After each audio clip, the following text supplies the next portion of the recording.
پہلا روزہ آپ نے کب رکھا تو آپ کو یاد ہوگا؟ بہت مشکل سوال پوچھا ہے. گرم یعنی پانی جو ہے کھولتے ہوئے پانی سے کلیاں کر رہے ہوتے تھے لیکن روزہ ہوتا تھا, کوئی سوال ہی نہیں ہوتا تھا کہ چھوڑا جائے گا روزہ بھی. وہ جو رمضان میں بہت پسند ہوتا ہے بچوں کو, آپ جب بچے ہوا کرتے تھے پکوڑے جب اماں بنا رہی ہوتی ہیں تو ہم جا کے تھوڑا سا اچک لیتے تھے. ایک تو اس نے جو ہے نا ڈسٹریکشن لے لی ہے, یہ ٹائم ایٹر ہے, تو اس کو تو ہمیں دور رکھنا پڑتا ہے. قرآن شریف کے اندر تو اللہ رب العزت نے موسیٰ علیہ السلام کا ذکر کیا, یوسف علیہ السلام کا ذکر کیا. یوسف علیہ السلام کا ذکر ہی پڑھ لیں تو آپ کو محبت کا بھی چیپٹر ملتا ہے, آپ کو سیاست کا بھی چیپٹر ملتا ہے, آپ کو حکومت کرنے کا چیپٹر بھی ملتا ہے, آپ کو رعایا کے ساتھ چلنے کا بھی چیپٹر ملتا ہے, آپ کو یہ بھی چیپٹر ملتا ہے کہ بھائیوں کے ساتھ میں کس طریقے سے چلوں, باپ کی جو ہے میں کس طریقے سے کروں, اخلاقیات ہے, خاندان ہے, سب کے سب ہے. اعوذ باللہ من الشیطان الرجیم, بسم اللہ الرحمن الرحیم. میں ہوں مصطفیٰ حبیب صدیقی اور آپ دیکھ رہے ہیں ماجو کا مہمان. محمد علی جناح یونیورسٹی کے اسٹوڈیو سے میں آج پھر آپ سے مخاطب ہوں. اور رمضان میں جب عموماً ہم بات کر رہے ہوتے ہیں تو ہم روزے کی اہمیت پہ اور تمام چیزوں پہ یقیناً کرتے ہیں, لیکن کچھ ایسی روایتیں تھیں ہمارے بچپن میں جو ہم نے دیکھی یا ہمارے بڑوں نے جو دیکھی, وہ روایتیں شاید آج دم توڑتی جا رہی ہیں. کچھ یادیں ہیں روزوں کے حوالے سے, وہ یادیں بھی شاید آج دم توڑتی جا رہی ہیں. تو ہم نے آج سوچا کیوں نہ ماجو کے مہمان میں ہم ان یادوں کو تازہ کریں اور ہم بات کریں کہ وہ روایتیں کیا تھیں اور ان روایتوں کے اثرات کیا تھے. اس لیے آج ہم نے زحمت دی ہے محمد علی جناح یونیورسٹی کے صدر اور وائس چانسلر محترم ڈاکٹر زبیر احمد شیخ صاحب کو. آپ کا تعارف میں کیا کر رہا ہوں, آپ سائنٹسٹ ہیں, کمپیوٹر سائنٹسٹ ہیں, لیکن آج ہم آپ کے ڈاکٹر صاحب سے میں درخواست کروں گا کہ ہم آپ کے جو ایجوکیشن لائف ہے اس پہ تو ہم بات کرتے رہتے ہیں آپ سے, لیکن آج ہم تھوڑا سا آپ کی روایت پہ بات کرنا چاہیں گے, آپ کے بچپن پہ, آپ کی زندگی پہ تھوڑی سی بات کرنا چاہیں گے. ڈاکٹر صاحب السلام علیکم. وعلیکم السلام. ڈاکٹر صاحب بہت شکریہ آپ کا ٹائم دینے کا. مائی پلیجر. بالکل. ڈاکٹر صاحب ہم پھر رمضان میں داخل ہو چکے ہیں الحمدللہ. اللہ تعالیٰ کا بہت بڑا کرم ہے, اللہ کا شکر ہے کہ ہم روزے میں ہیں اس وقت. ہم جب بات کرتے ہیں رمضان کی, روزے کی, تو ہم آج کے بچوں کو شاید نہیں پتا بہت ساری باتیں. اگر میں آپ سے سوال کروں کہ پہلا روزہ آپ نے کب رکھا تو آپ کو یاد ہوگا؟ بہت مشکل سوال پوچھا ہے. مجھے پہلا روزہ تو شاید یاد نہیں ہے, لیکن مجھے یہ معلوم ہے کہ سخت سردیوں کے روزے بھی میں نے رکھے ہیں, سخت گرمیوں کے بھی روزے رکھے ہیں, کیونکہ آلموسٹ 36 سال میں پھر واپس جو ہے پورا سال پھر جاتا ہے. تو مور اور لیس یہ سارے کے سارے روزے رکھے ہوئے ہیں الحمدللہ. اور مجھے یہ ضرور یاد ہے کہ جو ہے میں چھوٹا ہی تھا, ظاہری بات ہے, اور ہم یہ نہیں ہوتا تھا کہ جو ہے ایک تو روزہ کشائی وغیرہ وہ اپنی جگہ پر ہوتی تھی, لیکن اس طریقے سے نہیں. ہم تو جو ہے نا باقاعدہ ماں کا حکم ہو گیا, باپ کا حکم ہو گیا, تو بس روزہ رکھنا ہے, ختم, دیٹس اٹ. تو پہلے مجھے یہ یاد ہے کہ دن میں 3-4 روزے بھی رکھے جاتے تھے, لیکن ہمت نہیں ہوتی تھی کہ آدمی کچھ کر سکتا ہے. ظاہری بات ہے, سب کھانا پینا سب کچھ بند ہوتا تھا. تراویحوں پہ جانا, نمازوں پہ پڑھنا, یہ بالکل ہمارے گھر کا ایک دستور ہوتا تھا.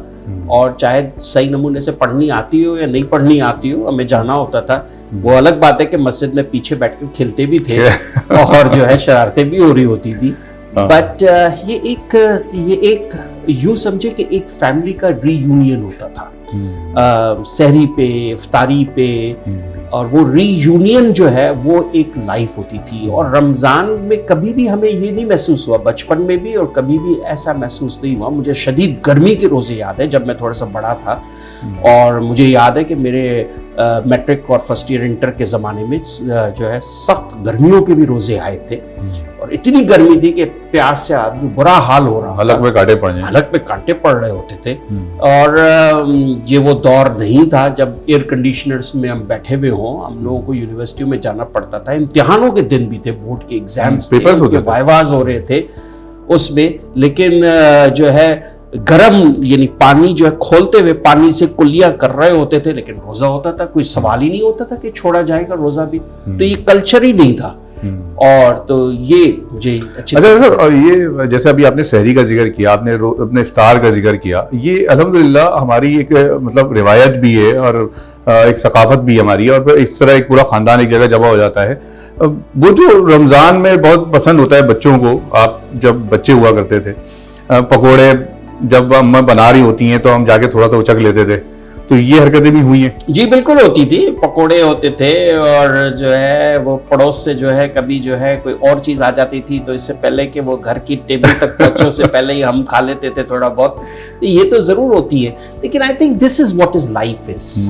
آج ہم لوگ جو ہے بچے اور بڑے جو ہے وہ سمجھتے ہیں کہ پتہ نہیں جو ہے روزہ تو کوئی ایک بہت بڑی کوئی چیز ہوگی, اس لیے اگر بچے کو اسکول جانا ہے کوئی مسئلہ نہیں ہے بیٹا تم اسکول جاؤ, تم روزہ نہیں رکھو. میرے خیال ہے کہ یہ سب ترتیبیں یوں نہیں ہوتی ہے. روزہ ہے, چاہے وہ بچے کو بچپن سے ہی آدمی اس طرح سے ڈال دے کہ ٹھیک ہے تم جاؤ, بھی تمہاری ساتھ تمہاری سحری ہو گئی یا تم نے یہ کر لیا, جاؤ, پھر اس کے بعد واپس تم اسکول سے آؤ گے, واپس تھوڑی سی افطاری کر لینا, پھر تمہارا ایک روزہ کنٹینیو ہوگا. یہ ہم لوگ کو تربیت دینی چاہیے اور یہ ہم سب کو سمجھنا چاہیے. دیر از نتھنگ, کوئی مشکل چیز نہیں ہے.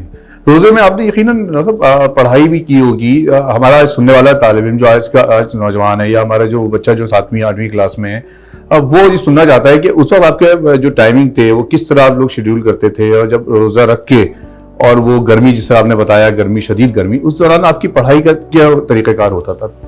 دیکھیں آج کل کی جو پڑھائی میں اور اس زمانے کی پڑھائی میں تھوڑے سے ایک فرق آ گیا. ایک تو اس نے جو ہے نا ڈسٹریکشن لے لی ہے, یہ ٹائم ایٹر ہے تو اس کو تو ہمیں دور رکھنا پڑتا ہے. تو اگر میں اس کے ساتھ کمپیریزن کروں تو یہ چیز تو ہونی چاہیے دور. اور یہ ابھی کے لیے بھی ہے چیز کہ جب آپ ٹائم مینیج کرنا ہے تو اس کو نہیں کرنا چاہیے. وہ بڑی ٹیکنیکس آتی ہیں کہ آپ کو 40 منٹ 50 منٹ کا پومو ٹیکنیکس اینڈ پرومو جو ہے وہ ٹیکنیکس ہوتی ہے کہ آپ کو کنسنٹریشن کرنی پڑتی ہے. لیکن میرا خیال ہے کہ فجر کے بعد آدمی جو ہے ایک اچھا سکون والا ٹائم مل جاتا ہے. اگر آف ہے کسی کا تو میرا خیال ہے کہ اس کو ٹائم کو یوٹیلائز کیا جا سکتا ہے کہ 1-2 گھنٹے کی پڑھائی اس وقت ہو جائے, پھر اس کے بعد چلو سو جائے. پھر اس کے بعد واپس جو ہے اگر چھٹیاں آف نہیں ہیں تو ہم کلاسز ویسے ہی ارلی ہوتی ہیں, تو اگر چھٹیاں نہیں ہیں تو ٹھیک ہے, اگر آدمی نے آرام کر بھی لیا فوراً فجر کے بعد تھوڑی دیر, تو پھر اس کے بعد آ کر اور پھر اپنی پڑھائی کو کنٹینیو کرے. ادھر جو ہے لائبریریز میں بیٹھے, کہیں پر بھی بیٹھے, تاکہ اپنا ٹائم جو ہے آف ٹائمنگز جو بھی اس کو بریک مل رہے ہیں اس میں آدمی اپنی پڑھائی کر لے. اور پھر اس کے بعد رات کو بھی اچھا خاصا موقع مل جاتا ہے. اگر ٹھیک ہے گرمی لگ رہی ہے, ظہر عصر کے بعد آدمی نہیں پڑھ سکتا, کچھ تلاوت کرے, ضروری ہے, تلاوت کرنا بہت لازم ہے.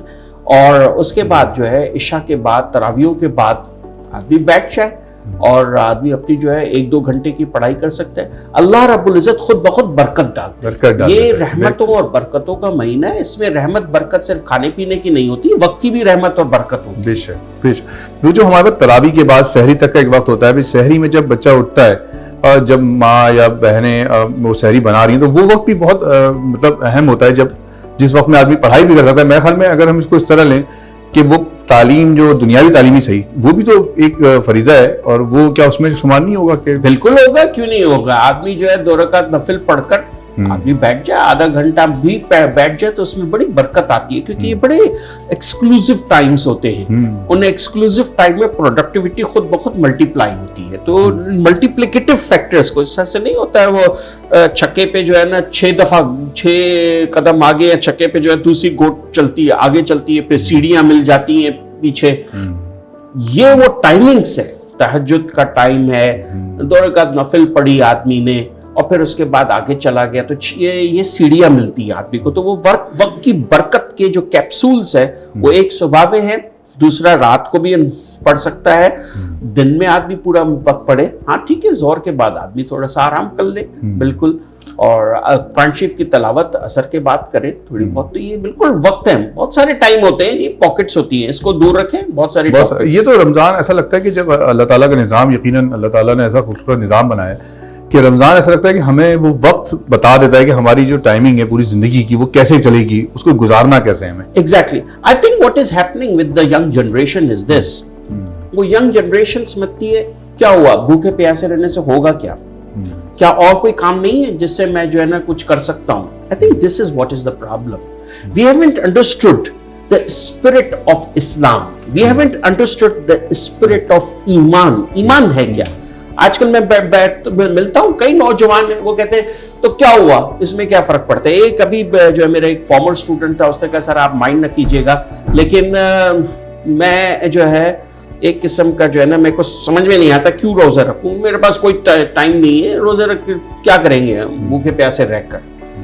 بات روزے رکھ کر بھوکے پیاسے رہنے کی اور اس کی بات نہیں ہے, بات ہے اپنا تعلق جوڑنے کی. کیونکہ ہم جو ہے جب ہم کہتے ہیں نا کہ ہمیں سب کچھ معلوم ہے, یا سائنس نے ہم لوگوں کو بتا دیا ہے کہ میرا جنم کس طریقے سے ہوا اور یہ سب چیزیں ہیں, آخرکار اللہ کی ذات ہے یا نہیں ہے, کبھی کبھار ہم اس قسم کے کوسچنز بھی کرنا شروع کر دیتے ہیں. ساری بات بوائل ڈاؤن کرتی ہے کہ ہمارا ایمان اللہ کی ذات پر ہے یا نہیں ہے. تو میں یہ کہتا ہوں اس کو, میں کہتا ہوں ٹھیک ہے تیرے کو یہ تو سمجھ میں آ گیا کہ خلق اور تخلیق کیسے ہوئی, تو ذرا پھر کر کے دکھا دے, یا کوئی اور بتا دے جو کہ یہ واپس ریکریٹ کر سکتا ہے. So when it comes to recreation, recreate کرنے کی چیز وہ نہیں کر سکتا, نمبر 1. نمبر 2, چاہے ہم کتنا بھی اپنے آپ کو سمجھ سے ہم کرنا شروع کر دیں, ہماری سمجھ سے بالا تر ہے, اوپر ہے اللہ کی ذات اور اللہ کی قدرت, وہ ہم نہیں سمجھ سکتے.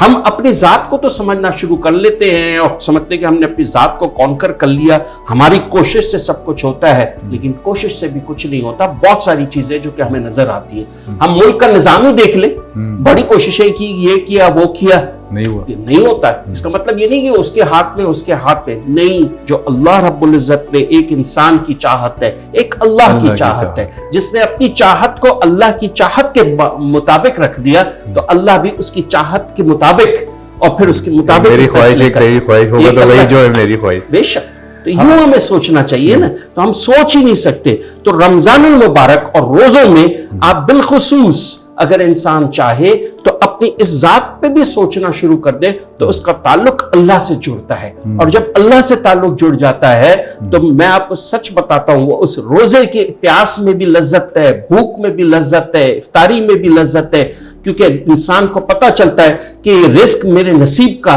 یہ اللہ کی طرف سے آئے. میں کسی کے گھر پہ افطاری پہنچانے چلا جاتا ہوں, یہ بھی اللہ کی خاطر میں کر رہا ہوں. کسی کے آٹا دے دیا, اپنے کپڑے دے دیے, کسی کے لیے قربانی میں گیا میں, یہ بھی میں اللہ کی خاطر کر رہا ہوں. تو وہ قربانی کا بھی مزہ اور ہے, اور یہ بھی انجوائے کرنا چاہیے اس چیز کو بھی. سر آپ نے بڑی اہم بات کی, اس وقت جو ربط ہے اللہ تعالیٰ سے جو تعلق ہے وہ مضبوط ہو جاتا ہے رمضان میں. ایک اسٹوڈنٹ ہے, ایک طالب علم ہے, وہ سائنس پڑھ رہا ہے, وہ انجینئرنگ پڑھ رہا ہے, جب وہ قرآن شریف پڑھتا ہے, اور ہم دیکھتے ہیں قرآن شریف میں اللہ تعالیٰ نے تمام جو بھی علم ہے وہ اتار دیا ہے سارا وہاں پر, تو وہ قرآن شریف ترجمے سے اگر وہ پڑھنا چاہے اس رمضان میں, تو کیا اس کو اپنی ایجوکیشن میں فائدہ پہنچے گا؟ اس کا بہت زیادہ فائدہ پہنچے گا. میں تو کہتا ہوں پوری سائنس اگر کوئی سائنٹیفک طریقے سے پڑھنا چاہے, آپ پڑھنا شروع کریں, آپ کو پوری سائنس کھلتی ہوئی نظر آئے گی. قرآن شریف جیسا, میں تو کمپیوٹر سائنٹسٹ ہوں نا, قرآن شریف جیسا ہائپر لنک ماڈل کوئی بھی نہیں ہے. ایک آیت ہوتی ہے, پھر آیت سے پھر دوسرا کنیکشن ہے, دوسرے کنیکشن سے. تو آپ اگر موضوع کریں تو موضوع قرآن پہ بہت ساری چیزیں, بہت ساری کتب ہے موضوع قرآن پہ. آپ جو ہے ایک موضوع قرآن لے لیں, معاشیت لے لیں, آپ معاشرت لے لیں, آپ جو ہے اخلاقیات لے لیں, چلو اس کو بھی چھوڑو, سیاست لے لو, کچھ بھی لے لو, سب قرآن شریف میں موجود ہے. موضوعوں کے ساتھ بھی آدمی پڑھ سکتا ہے. آپ جو ہے کہ موضوعوں کے ساتھ نہیں پڑھنا تو آپ شروع سے پڑھنا شروع کریں. قصص القرآن ہے, قرآن شریف کے اندر کہانیاں ہیں. قرآن شریف کے اندر تو اللہ رب العزت نے موسیٰ علیہ السلام کا ذکر کیا, یوسف علیہ السلام کا ذکر کیا. یوسف علیہ السلام کا ذکر ہی پڑھ لیں تو آپ کو محبت کا بھی چیپٹر ملتا ہے, آپ کو سیاست کا بھی چیپٹر ملتا ہے, آپ کو حکومت کرنے کا چیپٹر بھی ملتا ہے, آپ کو رعایا کے ساتھ چلنے کا بھی چیپٹر ملتا ہے, آپ کو یہ بھی چیپٹر ملتا ہے کہ بھائیوں کے ساتھ میں کس طریقے سے چلوں, باپ کی جو ہے میں کس طریقے سے کروں, اخلاقیات ہے, خاندان ہے, سب کے سب ہے. حضرت مریم علیہ السلام کا قصہ پڑھ لیں. یہ سارے قصے بھی اگر آدمی پڑھنا شروع کرے, ہم تو پڑھتے ہی نہیں ہے, ہمیں معلوم ہی نہیں ہے کہ حضرت عیسیٰ علیہ السلام کا کیا قصہ ہے, ہمیں معلوم ہی نہیں ہے حضرت خضر علیہ السلام والا واقعہ کیا ہے. تو یہ واقعات پڑھنے کے ہیں بھائی, اس واقعات کو ہی پڑھ لے تو ہمیں پوری زندگی کا نظام سمجھ میں آ جائے. اللہ تعالیٰ قرآن میں خود فرماتا ہے کہ تدبر کرو, میرے دنیا پہ, اس پہ تدبر کرو, نظام پہ, کائنات پہ. ہم یہ سمجھتے ہیں کہ ہمارا جو طالب علم جو سائنس پڑھ رہا ہے یا جو دنیا جو کائنات کو پڑھنا چاہتا ہے اور جو پڑھ رہا ہے, وہ اگر قرآن شریف کو پڑھتا ہے تو اس کو مزہ آئے گا اس کو پڑھنے میں, کہ جب جو علم دنیا کی حاصل کر رہا ہے اور جب اللہ تعالیٰ اس کو علم دے رہا ہے تو جو رب قائم ہوگا وہ کہاں پہنچے گا. Obviously دیکھیں, it is not proven. Social scientist نے پروف کر لیا ہے, اور سب نے پروف کر لیا کہ دیر از ایک سبجیکٹ نالج کی ورٹیکل گروتھ ہی کافی نہیں ہوتی ہے. پہلے کسی زمانے میں کہا جاتا تھا کہ آئی کیو انٹیلیجنس کوشنٹ از امپورٹنٹ. یہ 80s تک کی تھی جو ہے ریسرچ تھی. ہر ایک کا آئی کیو تقریباً پتا چلا کہ سب کا ایک نیومیریکل میتھڈ ہے اس کے تھرو. پھر ایموشنل کوشنٹ کی بات ہے کہ ایموشنز کو ہم کیسے سمجھے. پھر آتی ہے تیسری چیز جس کو جو ہے پرٹیکولرلی جین زی اور اس سے بھی پہلے کے جو نوجوان جو کہ ابھی 30 سال تک کی عمر کے موجود ہیں ان کے ساتھ جو اس سوسائٹی کے بھی پیداوار ہیں ان کو پتا چلا کہ سوشل کوشنٹ ایک بہت بڑی چیز ہے. سوشل کوشنٹ کا ہونا اور فائنلی اب جو ہے ایڈورسٹی کوشنٹ کی ہم بات کرتے ہیں کہ خدا نہ خواستہ کوئی حادثہ ہو جاتا ہے, کسی کا لاس ہو جاتا ہے, کسی کا کیا, تو اس میں کیسے ڈیل کریں. تو میں کہنا یہ چاہتا ہوں یہ اب پروون فیکٹ ہو گیا کہ اگر کسی کی پرسنالٹی چاہیے, کسی کی پرسنالٹی کو آپ کو دیکھنا ہے تو اس کو ایک جنرل نالج اور ایک سوسائٹی کا نالج اور اس میں سوسائٹل ویلیوز کو میں کس طریقے سے اپلائی کروں یہ بہت ضروری ہے. تو میں فزکس کا طالب علم بن کر کمپیوٹر سائنس کا اور اکاؤنٹس کا اور فائنانس کا طالب علم بن کر سمجھوں گا میں بہت بڑی چیز ہو گیا نہیں. اس کو جنرل نالج بڑھانا پڑے گا اور قرآن اور حدیث سے زیادہ کہیں اور جنرل نالج موجود نہیں ہے. بہت شکریہ صاحب, بڑی خوبصورت گفتگو اور ہم چاہتے ہیں کہ ہمارے نوجوان اس کو سیکھ سکیں. میں بس آخر میں ایک سوال اور آپ سے کرنا چاہوں گا. یہ روزہ, یہ رمضان ایک ایسے وقت میں آ رہا ہے جب ہمارے کچھ مسلمان ممالک میں ہمارے کچھ مسلمان بھائی بہت تکلیف میں ہیں. کیا یہ روزہ ہمیں ان کی تکلیف کا احساس بھی دلائے گا؟ یقیناً. آج جو ہے پتہ چل رہا ہے ہم لوگوں کو یہ کہ غزہ میں جو ہے صبح سحری کے ٹائم پہ جو ہے وہ بمباری ہوئی ہے. تو یہ دکھ درد ہم لوگوں کو سمجھنا پڑے گا. یہ درد ہے, یہ ایک قسم کا, ان کو دعاؤں میں بھی ہم یاد کر سکتے ہیں جتنے حد تک ہو سکے. میں نے یہ کہا نا کہ روزہ ایک پریکٹیکل ہے, کھانے پینے کی بندش کا نام نہیں ہے. روزہ ایک عبادت بھی ہے اور روزہ سوسائٹی میں گزارنے کا بھی ہے. اسی غم کو ہم سامنے رکھتے ہوئے ٹھیک ہے مان لیا کہ ہم فلسطین نہیں پہنچ سکتے, ہم وہاں پر نہیں, کشمیر میں نہیں پہنچ سکتے, ہم جہاں پر جو ہے مظالم ہو رہے ہیں وہاں پر ہم نہیں پہنچ سکتے, کم از کم ہم دعا میں تو کر سکتے ہیں. کم از کم ہم اپنی 2 رکعت نوافل جو ہیں ہم پڑھیں, اس میں تو ہم کہہ سکتے ہیں کہ اے اللہ ان کی مدد فرما. کم از کم ہم یہ تو کہہ سکتے ہیں کہ اے اللہ تو ہمارے بھی ایمان کی جو ہے حفاظت فرما.